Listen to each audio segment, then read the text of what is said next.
Olá a todos, sejam bem-vindos a mais um Cine Cotidiano.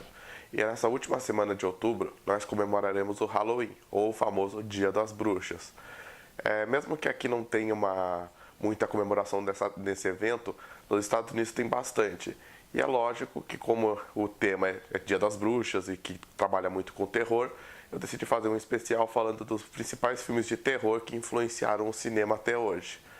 E nota, alguns são de Halloween, alguns não, mas como Halloween é uma época festiva para se fantasiar de uma coisa que você se assusta, então acho que a maioria dos filmes de terror se encaixam em Halloween. Mas antes disso, roda a vinheta.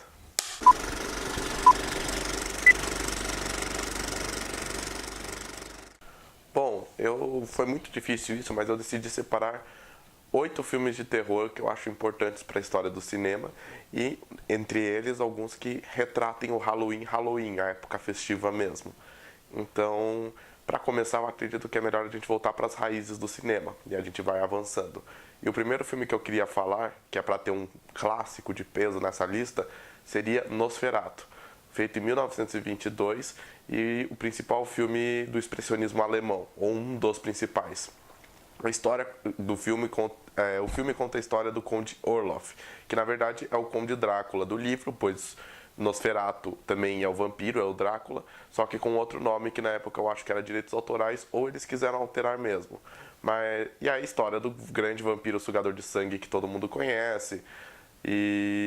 Porém ele, além de ser uma história tipo na época de peso, uma coisa que poucas pessoas viram, ele tinha grande parte do expressionismo alemão encarregado nele. Então o que é isso? Era um modelo de arte que foi para o cinema daquele momento e isso deixa o filme único, além dele inovar em várias técnicas, como uma das principais é quando o Nosferatu desaparece no final do filme, que essa técnica, eu esqueci o nome dela, mas você grava a pessoa, vai gravando e depois tira a pessoa do lugar e continua gravando o lugar parado. E esse efeito especial, entre aspas, foi usado por ele, eu acho que foi um dos momentos mais memoráveis do filme. Claro, se a gente estiver falando de terror, a gente não pode esquecer do famoso e traumatizante para muitas pessoas, O Exorcista. Feito em 1973 e dirigido por William Friedkin. Se você não viu a história do filme, conta a história de uma menina, que é a protagonista do filme, que é possuída por um demônio. Os pais preocupados tentam levar ela em todos os lugares possíveis para curar ela e acham que é só no começo uma fase da adolescência dela, porque ser possuído por demônio é uma fase da adolescência, né? Todo mundo já teve. Quem não teve nos seus anos de vida, no auge da sua vida, um demônio possuindo você? Espinha? Que nada. Foda-se espinha. O bagulho é ser possuído por demônio. Radical. E depois que descobrem que é uma força sobrenatural, que é um demônio, os pais dessa menina chamam Damien Karras, que é um psicólogo e um padre, para pesquisar, analisar essa menina e tentar ajudá-la. E Karras pede para o Vaticano para fazer um exorcismo, ele e um outro padre acabam fazendo, e no final o Karras consegue fazer o demônio entrar no corpo dele e ele se mata e consegue salvar a menina, que traumatizada vai embora do lugar. Eu acho que o filme é muito interessante, é um filme bom, é um filme clássico e a principal contribuição do cinema para ele foi, eu acho que ele foi o marco, o fundador do gênero de terror nessa questão de exorcismo, na questão de sobrenatural, de espíritos e demônios. Eu acho que ele foi a porta de entrada e inspiração para vários outros filmes que vêm depois dele. Isso é um ponto interessante, eu acredito. E além disso,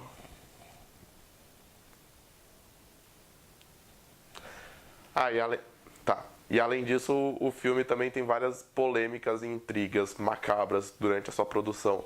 Como no total 8 pessoas morreram para fazer esse filme. Como assim? Tipo, durante o set, 8 pessoas morreram. Então, tipo, sorte que você não trabalhava lá. Eu, se fosse trabalhar com cinema, não gostaria de trabalhar nesse set.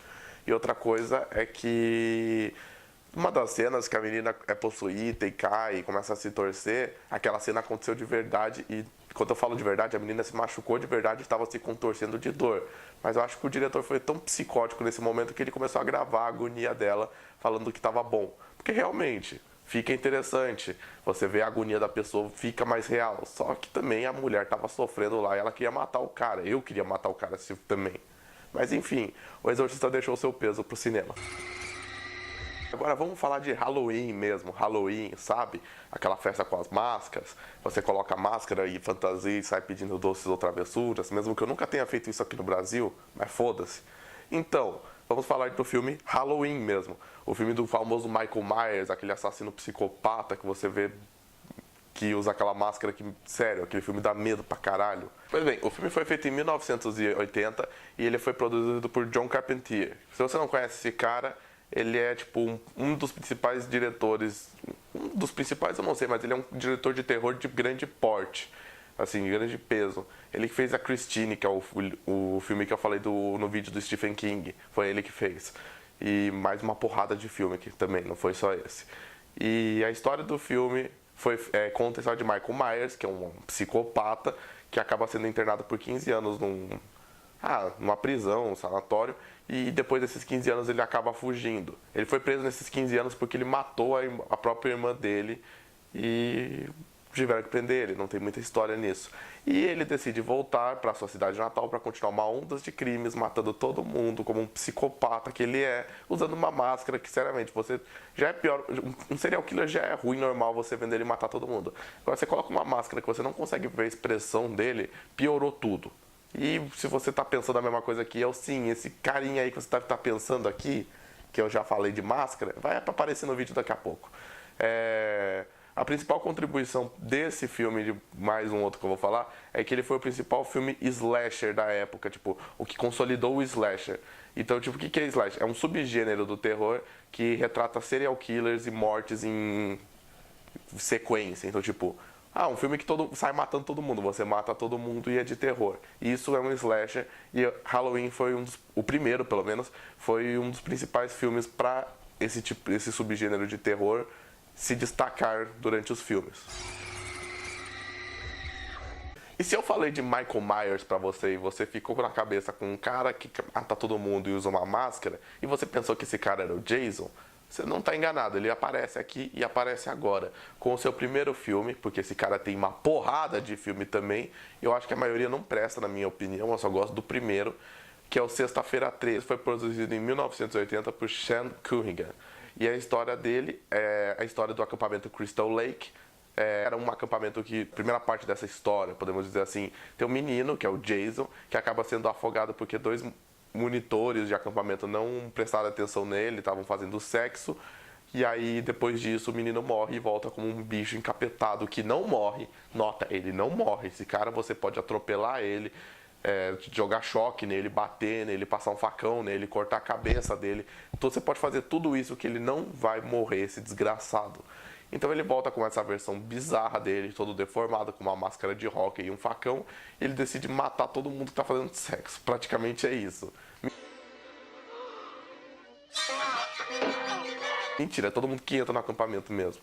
E aí 2 jovens acabam entrando no acampamento e morrem. Após esse incidente, 4 jovens mais pra frente decidem ir acampar mesmo com todas essas histórias de assassinatos e sumiços.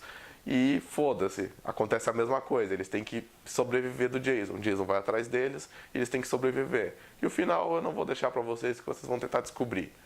E tipo, se você já assistiu, você já sabe. Se não assistir, assista Sexta-feira 13, que é um clássico do terror. Sua principal contribuição, assim como Halloween, ele foi, não o primeiro, mas foi um dos filmes de slashers, que é o dos serial killers que matam todo mundo, de subgênero, mais importantes da história do cinema. Além disso, ele foi um personagem icônico do terror.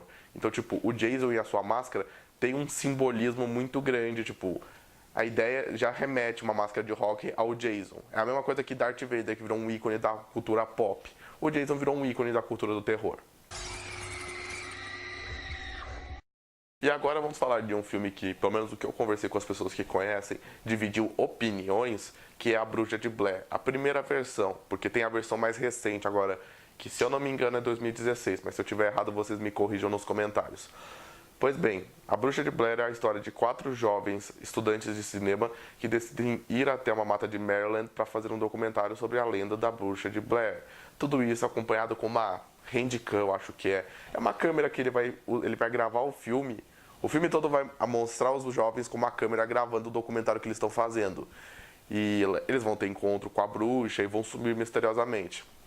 Anos depois, uma escola, uma excursão escolar encontra as fitas e os áudios e vídeos dessa turma, esses 4 estudantes que fizeram o documentário da Bruxa de Blair, e descobrem como eles sumiram misteriosamente e todas as cenas macabras que eles gravaram.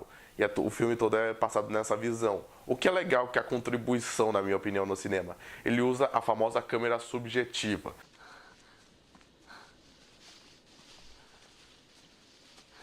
A câmera subjetiva, na minha opinião, é uma coisa que falta no cinema muito.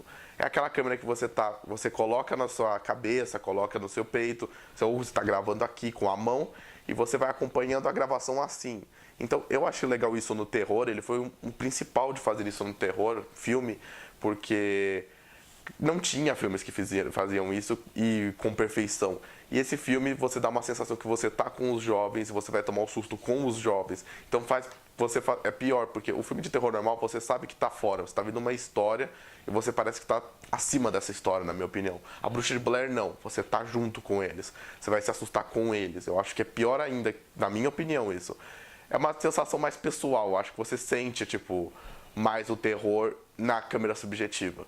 E a Bruxa de Blair conseguiu fazer isso, na minha opinião, com total maestria. Então, na minha opinião, ele merece estar nessa lista de filmes de terror. E outro filme que eu já falei aqui no canal, bem no começo, mas eu vou voltar a falar dele porque ele é considerado um terror, eu gosto muito dele. Eu acho que ele fez uma contribuição muito boa, foi o Alien. Com o seu famoso portão, no espaço ninguém vai ouvir você gritar. Eu tô falando do primeiro, não os outros os outros filmes que ele tem que fazem do James Cameron, que o cara pega uma metralhadora e sai metralhando um monte de alien.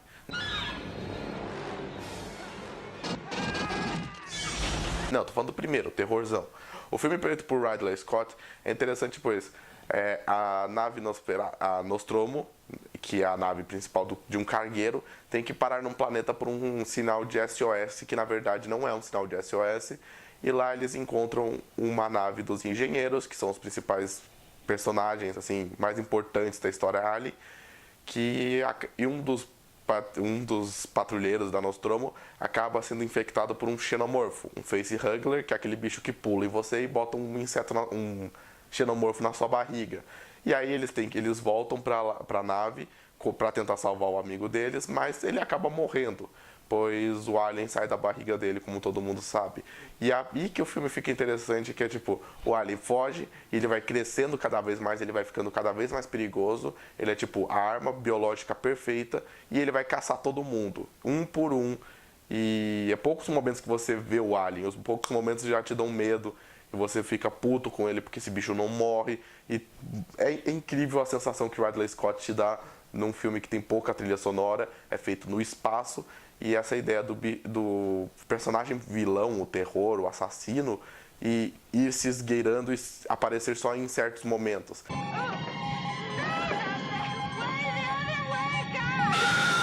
Essa ideia que ele encurralou eles e tá brincando com eles. E eu acho que o Xenomorfo, o Alien, é um dos principais vilões de terror que existem na história do cinema de terror. Agora, indo pro final dessa lista, faltam só 2 filmes que eu vou falar. Eu tinha que colocar algum filme do Stanley Kubrick. Desculpa, do Stanley Kubrick também, era o único de terror, mas que tem a ver com o Stephen King. Se você não viu, eu fiz um vídeo falando de algumas obras que foram pro cinema. Eu acho que eu tenho que repetir uma delas que eu amo. De Funda Paixão, meu filme favorito do Kubrick e um dos meus livros favoritos do King. E essa obra é O Iluminado. Tem pessoa que critica o livro, eu tô gostando de ler. Eu tô lendo agora, na verdade, o livro, e eu tô gostando bastante. O Iluminado, eu acho interessante a ideia, principalmente quando foi gravado com o Kubrick, porque repetir 137 vezes a mesma cena dá isso, né? Você consegue fazer uma obra-prima. E ela é interessante, na minha opinião, porque o filme de terror não precisa ter monstros, demônios, fantasmas para ser terror. O maior terror pode estar dentro da sua mente. Como isso quer dizer? Bom, tecnicamente, o principal personagem de terror é o protagonista da história, que na verdade parecia um bom pai de família no começo, que é o Jack Torrance, que é o personagem Here's Johnny, que quebra toda a parede, e quebra a madeira lá no final, e ele é um ex-alcoólatra, que vai beber de novo no filme, e que tem que cuidar de um hotel que vai numa estação de inverno que não faz um frio do caralho, ele só tem que ficar ligando caldeira e desligando.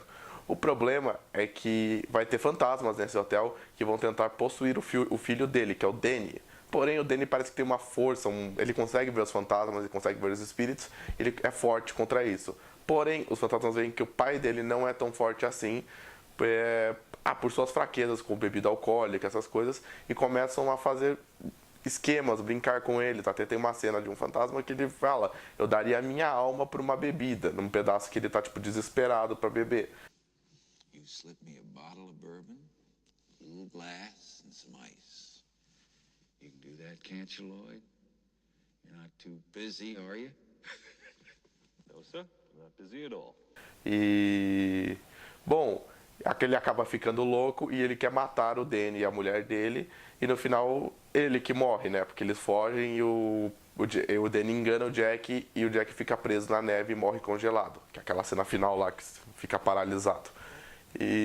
Porém, eu acho interessante esse filme porque é o que eu falei, não precisa ser nenhum demônio para fazer as coisas. Porque, tipo, mesmo que tenha uma explicação meio que sobrenatural, o filme que retrata que qualquer um pode ser um demônio, o ser humano pode ser um monstro. Eu acho muito interessante como o filme retrata isso.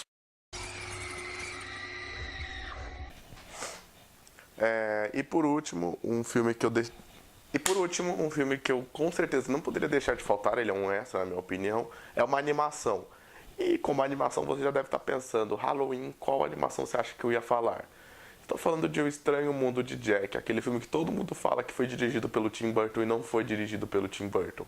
O Tim Burton foi coprodutor e editor do filme, se eu não me engano. O diretor do filme é Harry Selick e o Tim Burton foi um ajudante. Ele tá envolvido na obra, mas ele não foi o diretor. Por que eu amo desse filme? E por que ele tem que estar aqui? Bom, primeiro porque é Halloween. Esse filme fala uma história de Halloween. É a história de Jack Skellington, o rei do Halloween, que está cansado de todo ano repetir a mesma coisa de Halloween, e ele descobre o Natal. Ele vai para uma porta que ele descobre o mundo do Natal. E ele fica apaixonado e ele decide fazer o Natal. E aí o que ele faz? Ele sequestra o Papai Noel e vira o Papai Noel. E ele distribui presentes. Só que diferente do Papai Noel, ele está acostumado com o Halloween. Então, tipo, tudo que ele produz é macabro, bizarro e para assustar. E não é o propósito do Natal. E aí no filme fala isso. No final ele vê, além de ter o famoso e bizarro vilão Oogie Boogie, ou bicho papão em português, que seriamente me deu nos nervos esse bicho, de tanto medo que eu tive dele, que aquela cena que ele vai se desfazendo e sai um monte de minhoca dele é bizarra. Esse filme pra mim é uma obra-prima do stop motion. Sério, eu amo stop motion do fundo do meu coração. É um tipo de animação, podemos dizer assim, que eu adoro e que realmente podia ter mais desse tipo. Eu acho muito legal você montar peça por peça e fazendo o bonequinho se mexer. Você falar que ele dá um design visual muito mais bonito que as animações 3D, na minha opinião.